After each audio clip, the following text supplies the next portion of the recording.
I'm sick of dragging your ass as you are mine.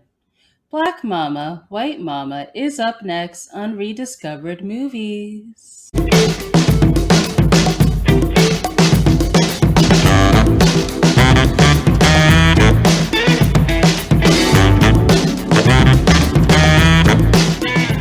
Hello, welcome to a new episode of Rediscovered Movies. I'm your host, Nomfanelo Malloy. So today I will be talking about the 1973 exploitation film Black Mama, White Mama. So it was also known as Women in Chains. So the film is directed by Eddie Romero, who's known for directing films such as Lost Battalion and The Twilight People. It was written by H.R. Christian, who's known for Active Vengeance. The story is by Joe Viola, who's known for The Hot Box, and Jonathan Demme, who's known for The Silence of the Lambs. The film stars Pam Grier, Margaret Markov, and Sid Haig.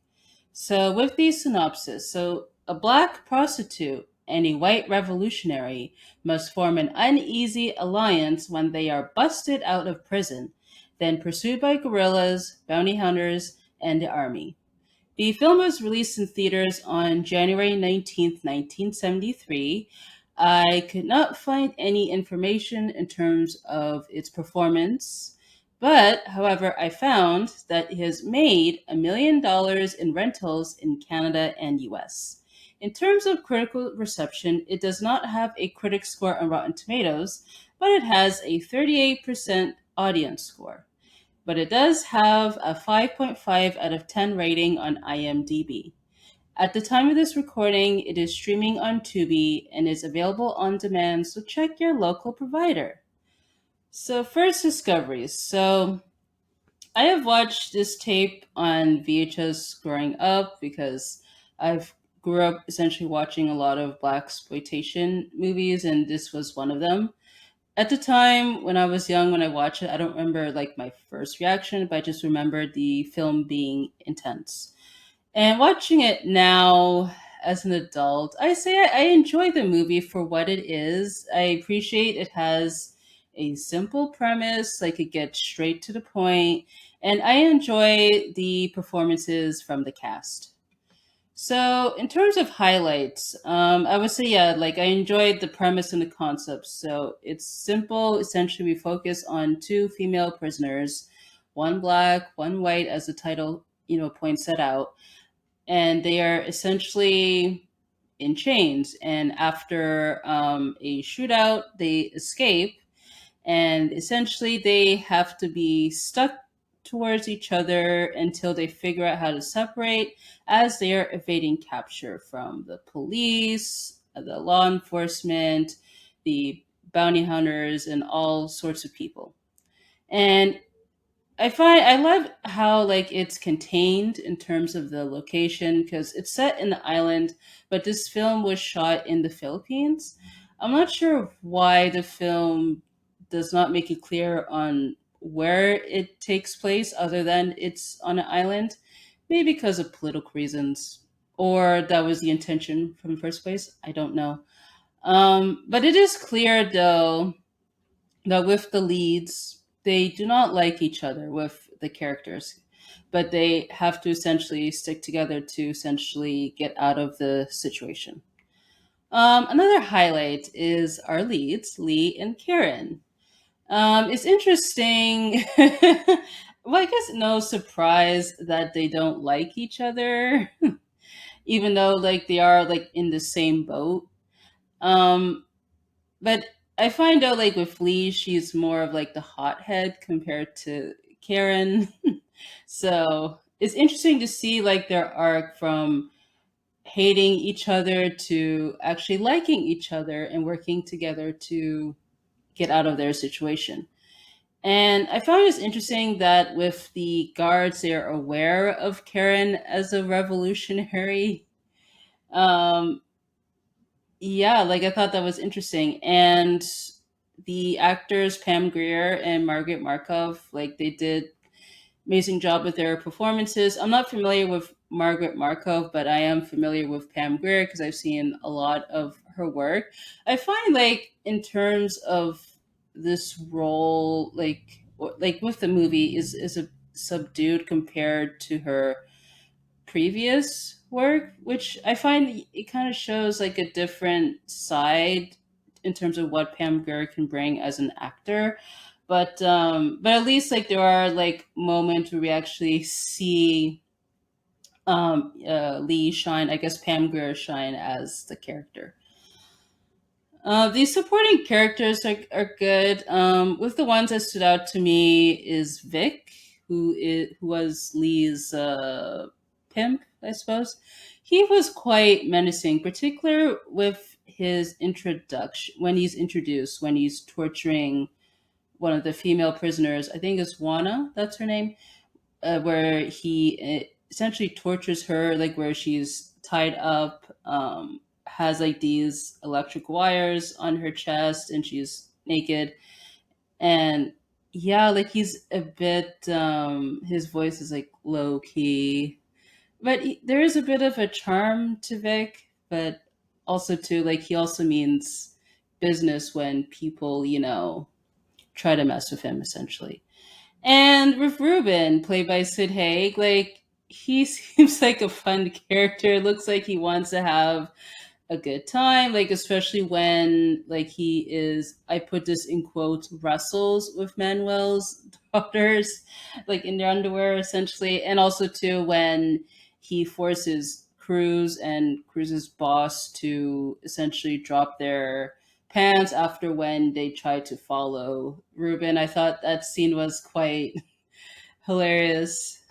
And also too, in terms of scenes, I liked when we're at the prison during the first act, there's a moment when the women are naked in the shower, and then we see one of the guards, I believe her name is Matron Densmore, where we see her reaction where she's looking at the women through like a peephole, look like a small closet where we see where she has like a hole to see the women, and then essentially goes like back and forth from what the women are doing in the shower, like when they're playing with the shower hose, to like her reaction looks like she's being aroused until the warden like interferes and tells the women to fall back in line.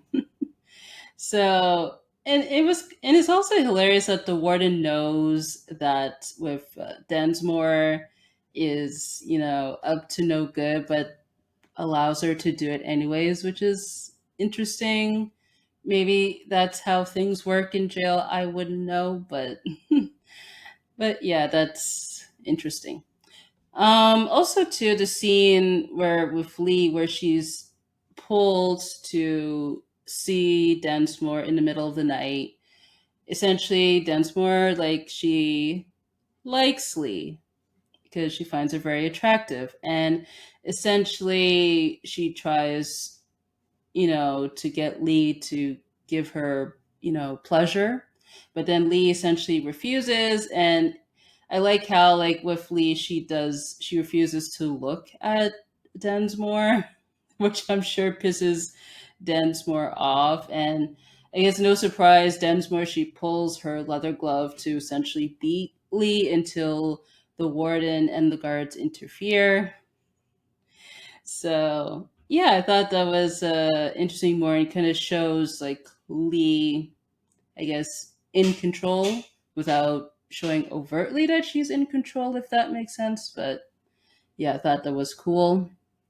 Also, too, we finally see like towards like the later half, the women, you see the women are in chains, and then with Ernesto, he uses the gun to shoot the chains off. Thought that was cool, like with how that was shot with the close up to show the significance, and then we see Lee and Karen's reactions after that moment. So I thought that was cool because that is significant in the movie. Also, too, this even though this movie like it's serious, but it also has moments of humor. such as when Lee and Karen, when they disguise themselves as nuns, that scene of them where they're in getting a ride from the truck driver. I thought, yeah, that was cute because clearly the truck driver was not suspicious of the woman until he swerves because he's been drinking, and then it cuts to like an obvious shot of the their wrist in chains. That's cool. Also, too, like when they run into the dog during their escape, and Karen put leaves her underwear on the dog and tells the dog to run away. Because I thought at first like it was so that they thought that with the people that were chasing them, they could disguise their scent, that sort of deal. But then, oh, it turns out that it was a message essentially she wanted to give to the other activists, I suppose.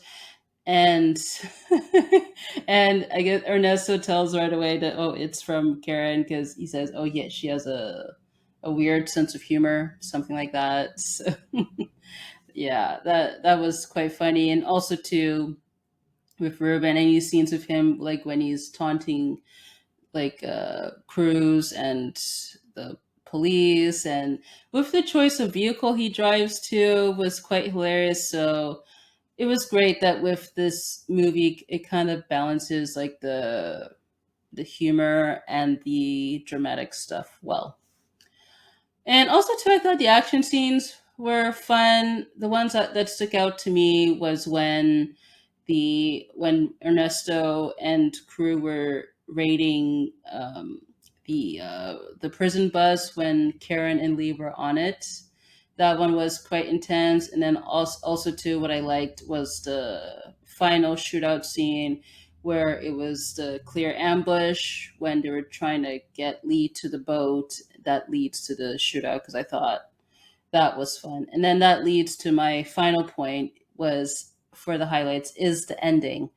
So it is sad that Karen dies during the shootout, and they make it clear like when it looks like they showed like freeze frames, I guess, in motion.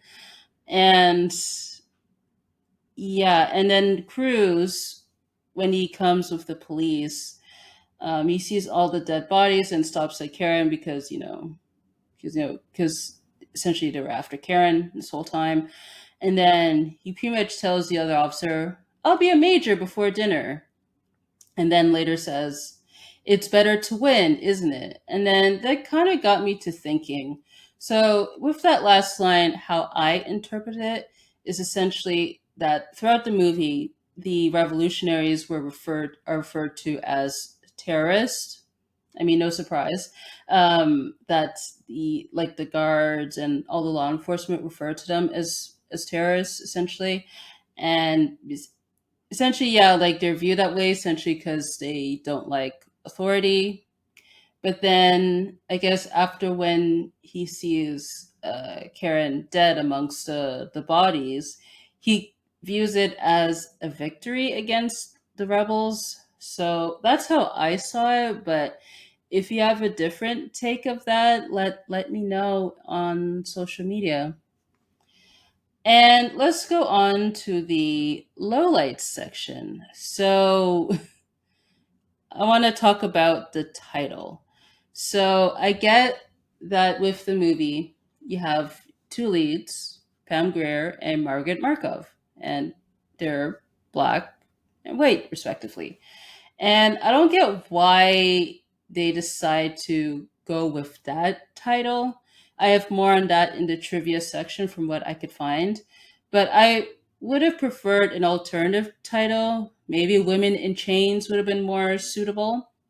As I mentioned earlier, maybe like because with that title specifically, maybe they thought people would be confused that they thought all of the women will be in chains as opposed to just the leads in chains. So maybe that's why they changed it. Again, I'm not sure of that choice, but I think I would have preferred Women in Chains over Black Mama, White Mama.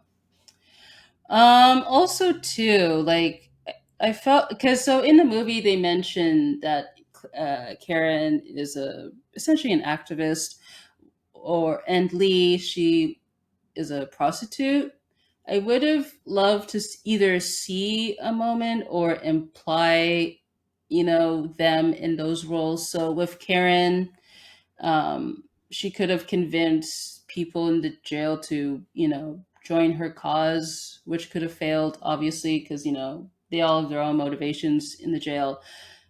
And with Lee, if they did not actually want to show her as a prostitute, maybe like she could have used that as an advantage to manipulate Densmore, even though she doesn't want to go like she doesn't want to like accept her advances. Like when they are in that scene when Densmore is trying to flirt with Lee, so I felt like I don't know Lee could have used that as a way to manipulate her, but then not actually fully giving her what she wants. Also, too, as a low light, this movie has quite a lot of nudity, specific nudity. Now, I'm not a prude myself, but I do find there's a lot of shots of women with their breasts hanging out. Um, I would say that with the shower scene is fine. Maybe too like with Vic with the women when he's torturing Juana is fine. But outside of that, I'm just like, is this necessary? I mean, yeah, yeah, with the hot box, sure, because they are in there together and they have to be naked and all that stuff. But I just felt like with those shots, with the boob shots, could have been dialed down. Also, too, so with the jail that Lee and Karen are in, there's a shot like on the bus, and you could see at the jail where it says the Women's Rehabilitation Center, and I'm thinking, doesn't like a rehab center refer to essentially people getting help for either drug or alcohol abuse? Because clearly this jail is not a rehab center. It's a jail or a prison. So I don't get why this jail is called a rehab center unless if it's supposed to be a front for a jail. I don't know. Like why not just call it a prison? Just state the obvious. Also too, like I don't get why Lee was upset with Karen after when Karen is given a break by Desdemona when they are working in the field because Lee she decided on her own to refuse Densmore's advances, but then gets jealous when Karen is given, I guess, privileged treatment. And then Lee gets so upset, so she starts like the food fight when they are all at the cafeteria, which leads to them being tortured in the hot box. So I felt like if we like you chose to refuse that woman's advances, but then get upset with Karen when she decides to go along with it. So I mean that's on you, Lee. That's on you. Um Also, too, I just wondered though, like it wasn't clear in terms of Densmore and the warden's relationship because clearly the warden knows that Densmore is flirting with the prisoners, but then it looks like they kind of have their own thing going on where, like, after when Densmore beats up Lee. Like the warden cuddles her, like, after that whole debacle. But then it looked like the warden also too in the scene pretty much consoles Densmore, telling her, "Oh, you're asking for it." So I'm just wondering, like, are they lovers, or are they, I don't know, doing some sort of, I don't know, menage a trois thing? I just wish that part was more clear. I also felt that with the police, they were in the background because since we have the prisoners escape, essentially, it would make sense for the police to go after them. But how they went about with the police, so I guess with Cruz, he decides to get Ruben to hire them to go after the women, which does not make sense. Because honestly, like instead, like I felt like the police could have had a more prominent role, like especially if we're going like with the aspect how like with, let's say, with this island is full of corrupt officials, including the police. So I don't know why the police were in the background when it should be obvious that they have to go after them. Because with Cruz, I felt like he could have been like a down on his luck police officer. Maybe he's one of the honest cops in the island. And then, you see he's like the bad guy's always getting away with it, that sort of deal. And yeah, because I didn't really get the direction of the police and also his character too, because it seemed like that he's not really all for like the whole like prostitution thing, like when he goes sees Ruben, but then later when he's in the car with his boss and Lupe, because Lupe tells Ruben his penis size essentially. So it seemed like if I had to go off that he, doesn't mind getting services from criminals, but yeah. And as a police officer, he should be fired because honestly, he seems he does not want to do his job. So he wants others to do it for him. So I do not get that choice. And also too, like going off of Ruben, was he necessary in this movie? Because I do get maybe like from a storytelling perspective, he would be great as like a the comedic relief. But then in the movie, they mentioned that he has beef with Vic, and I feel like they could have he Ruben could have been removed and instead we follow Vic instead since he has more of a personal vendetta against Lee, while like Ruben doesn't have any attachments to the main characters. So I feel like yeah, like they should have followed Vic instead, where essentially he uses his resources to find Lee who stole his money. And yeah, they should have went with that choice. And also I wondered, with the revolutionaries, like what are they fighting for? Because Karen mentioned to Lita, oh, they want to free the people. Free them from what exactly? Because it could have worked if, let's say, like the whole place is corrupt, or they view like, I don't know, that how things are run in the island, does not work for people. That part should have been more clear. And I think that's pretty much it. But I do want to note that with Cruz, yeah, like is a terrible police officer. I mean, it would work. It could have worked like for him to hire Ruben if like as a last resort. Like if let's say he struggles to find them on his own, and maybe his boss could have said, do whatever it takes to find these women, and then he decides to, go to Ruben as a last resort to help him out, essentially. All right, let's get on to trivia. So there was not a lot that I could find in terms of fun facts. So here's what I could find. So with this movie is loosely based on the 1958 film The Defiant Ones, which stars Tony Curtis and Sidney Poitier as escaped convicts in chains and have to work together to evade capture.